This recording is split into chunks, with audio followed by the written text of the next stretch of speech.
안녕하세요. 찰리브라입니다.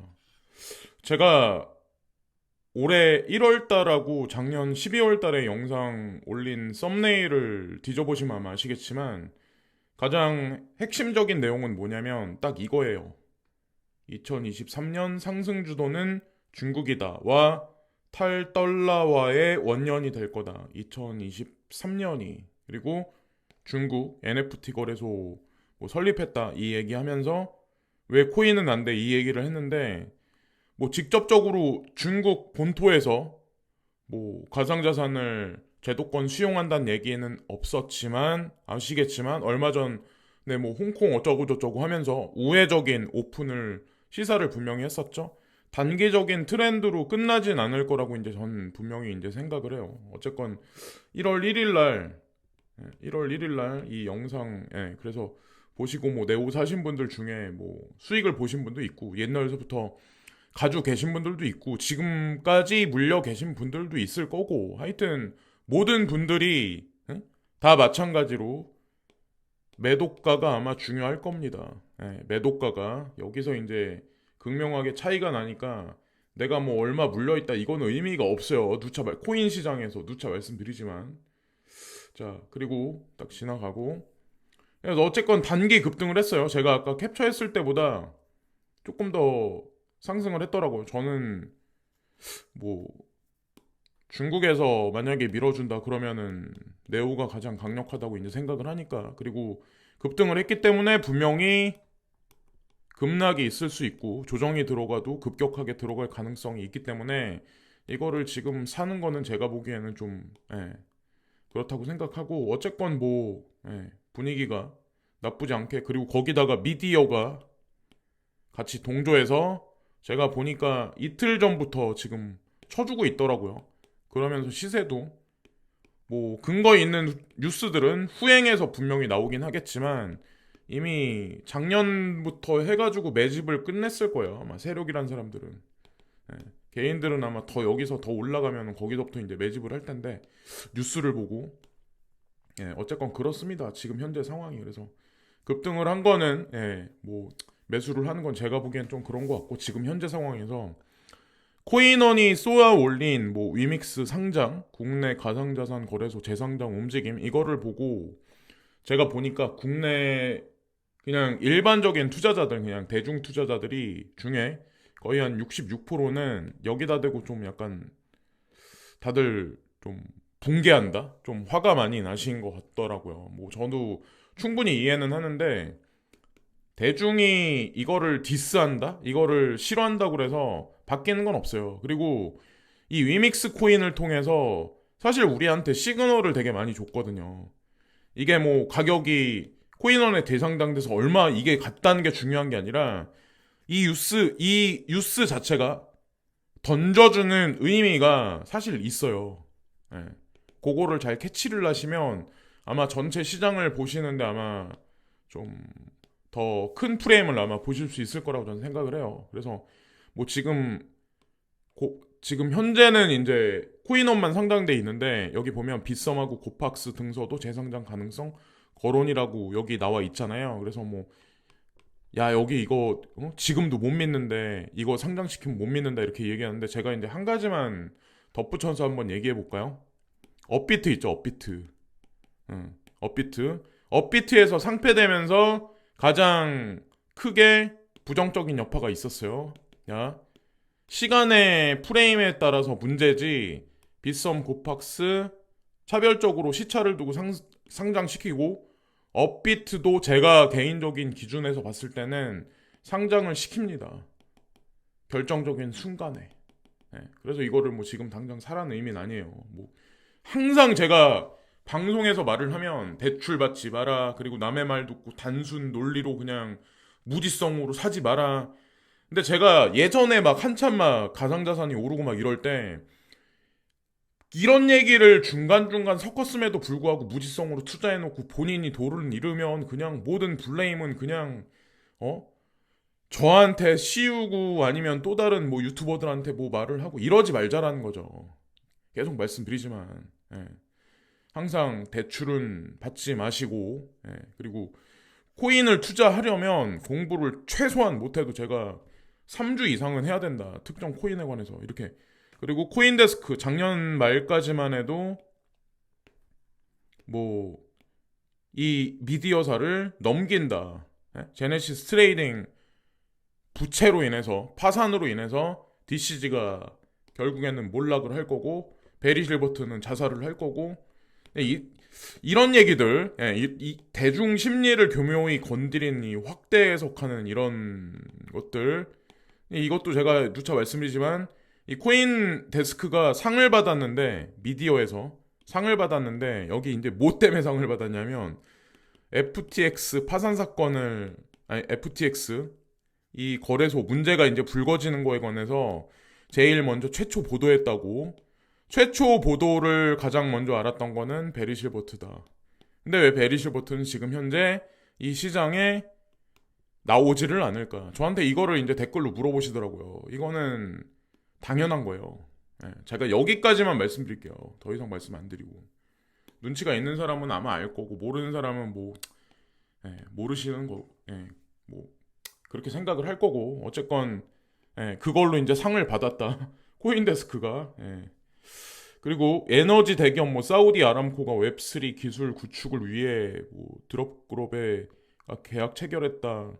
이 그냥 화석 연료를 기반으로 해서 수익 구조가 100% 있는 그런데 그런 국가가 아랍이란 어떤 중동 지역의 국가들이라고 착각하시는 분들이 많은데 이 아랍 중동 지역의 국가들 중에 4차 산업 시대에 그러니까 한마디로 뭐 펀드죠. ETF라든가 아니면 뭐 국채를 사놓는다거나 아니면 뭐 4차 산업 관련해서 인프라에 투자를 진행했다거나 어마어마한 돈들이 이미 투자가 돼 있어요. 4차 산업 관련해서. 그래서 화석 연료의 몰락과 함께 이런 중동 국가의 몰락이 올 거다라고 착각은 절대로 하지 마라. 깊숙하게 관여가 돼 있습니다. 소프트뱅크와 같이 아주 오래전부터 그렇게만 아시면 어떨까라는 생각을 하고 FTX 일본 고객 2월 21일부터 법정화폐, 암호화폐 출금 시작. 아주 의미가 엄청 깊은 뉴스죠.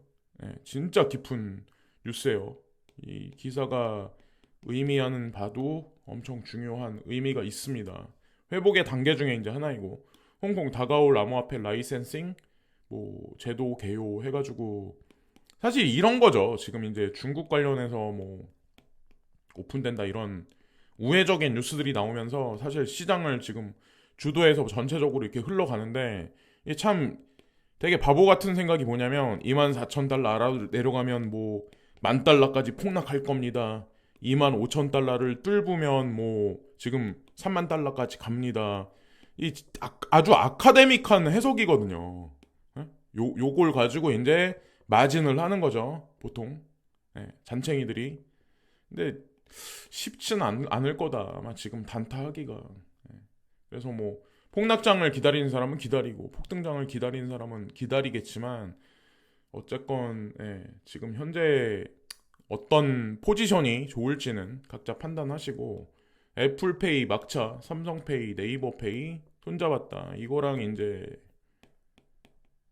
코인 시장이랑 같이 연결해서 미래 비전을 한번 상상을 한번 해보시면 결정적인 아마 그런 것들이 향후에 그 그림이 보이지 않을까라는 생각을 합니다. 아주 명확하게. 그래서 그런 뉴스가 나올 때 사실은 뭐 익절을 대거 많이 해야 되지 않을까라는 생각을 해요. 하여튼 엄청 중요한 뉴스였던 것 같아요. 삼성페이, 네이버페이, 애플페이를 막기 위해서 손을 잡았다. 이들은 가상자산에 관련해서 전혀 인프라에 관여가 안 돼 있을까요? 여기에 지금 명목화폐만 패그돼 있을 텐데 향후에 자 이런 회사들이 페이먼트하고 관련한 이런 회사들이 과연 향후에 어떻게 할지 이커머스들은 우리가 투자하고 있는 가상자산을 과연 받아들일지에 관해서 서서히 아마 윤곽이 드러날 거고 택배를 30분 만에 뭐 2027년까지 로봇 드론 배송 상용화 이게 말도 안 되는 얘기라고 생각을 할 수가 있지만 2025년 정도가 되면 100% 완전 자율주행 시대가 만약에 도래하면 쿠팡의 운전 기사분, 배송 기사분이 없고, 그리고 배송 기사분이 배송을 하는 게 아니라 이제 로봇이 타가지고 로봇이 엘리베이터를 누르고 그리고 그 집 앞에 소포를 내려놓는 그런 광경을 보기까지 몇 년 안 남았다는 생각을 합니다. 근데 참고로 제 예전에 이제 테라 사건 터지기 전에 테라가 2018년 그때 이제 거기에다가 이제 훨씬 몇백 원이 안 됐을 때 1억 원 투자해가지고 거기서 몇백억 원 버셔가지고 은퇴하신 분도 있어요. 테라가 폭락하면서 그 이후의 사건은 모르겠지만 어느 정도 아마 익절을 많이 하셨겠죠. 중간에 뭐 청담동으로 이사 갔다는 뭐 그런 댓글이 있었는데 어쨌건 제가 그 글은 간직을 하는데 앞으로도 코인 시장을 진중하게 잘 선택을 해서 잘 하시는 분들은 아마 향후에 몇 년간 아마 그분 같이 그런 분들이 많이 나오지 않을까라는 생각을 합니다.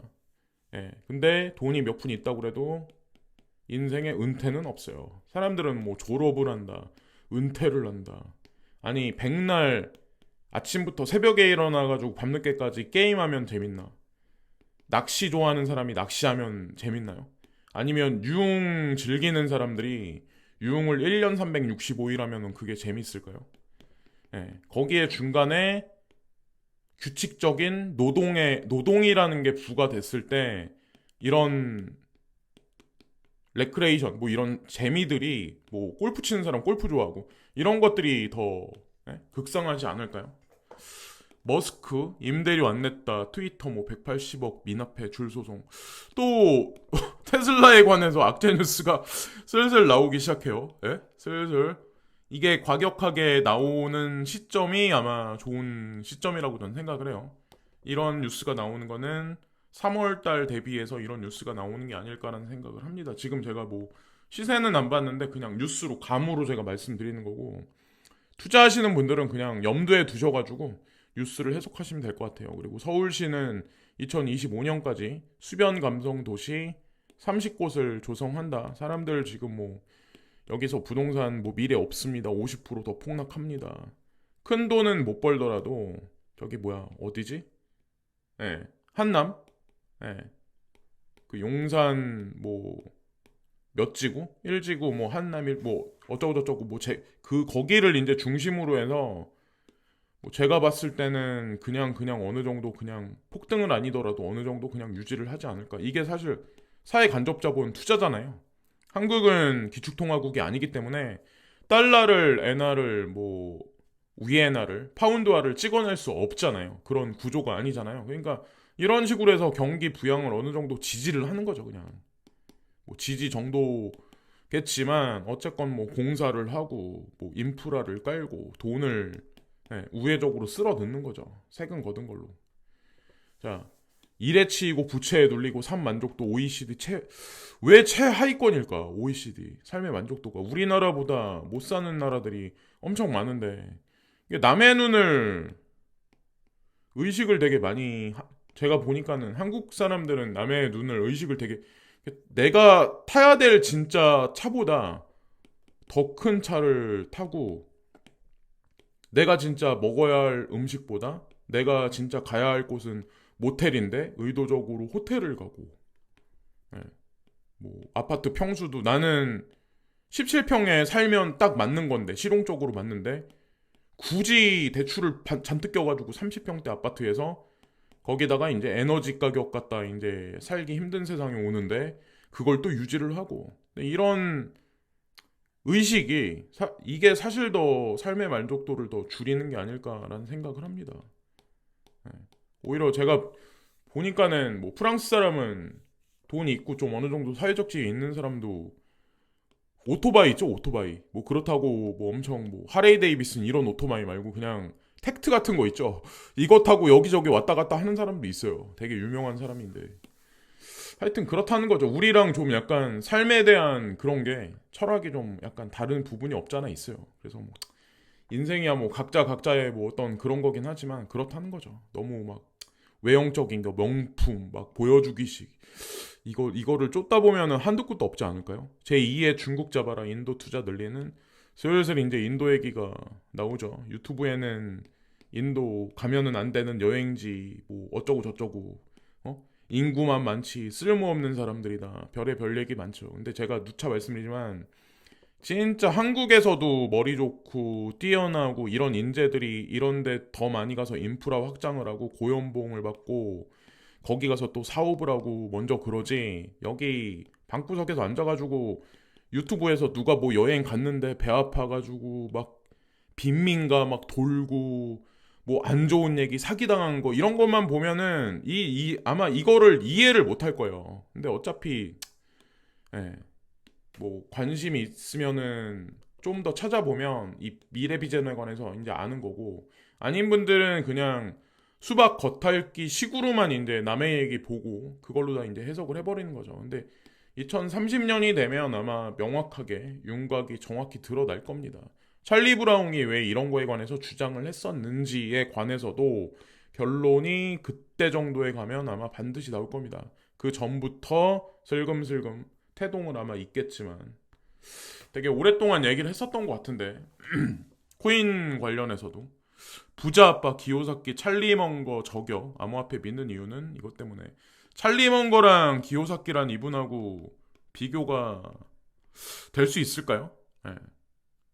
발바닥에 때도 안 될 텐데 뭐 이렇게 말하면 뭐하지만 근데 찰리 먼거 저번에도 이제 말씀드렸지만 비트코인을 몇 개 투자한다. 이거의 의미를 둘 정도 분들은 아니죠. 예, 워런 버핏이나 찰리 먼거, 버크셔 해서웨이가 이 사람들은 비트코인과 관련한 4차 산업혁명, 블록체인 인프라를 구조 형성하는 자들이죠. 예? 버크셔 해서웨이 같은 것 금융 인프라를 가지고 이미 거기에 투자가 돼 있고 근데 이 말을 하면 안 되지. 예? 로버트 기요사키가 암호화폐 믿는 이유는 뭐 이거 찰리 먼거 저격하고 뭐 그래서 뭐 노막 났다 뭐 아니다 시대 흐름을 뭐 역행한다 이미 머리 꼭대기에 올라 있는 건데 사람인데 이 뉴스를 참 자, 오늘 여기까지 말씀드리면서 방송을 마치겠습니다. 오늘 하루도 좋은 하루 되시고 막 이리저리 휩싸이고 흔들리고 막 이러다 보면 큰 수익을 못 가져갈 가능성이 높다라는 생각을 합니다. 그리고 항상 이제 큰 프로젝트일수록 뒤통수 뉴스가 자주자주 나올 확률이 높아요. 우리가 투자하고 있는 코인 중에 가장 큰 수익률을 가져다 줄 코인이 가장 오랜 기간을 가장 대중을 힘들게 할 가능성이 상당히 높습니다. 자, 여기까지 말씀드리면서 오늘 방송 마치겠습니다. 감사합니다.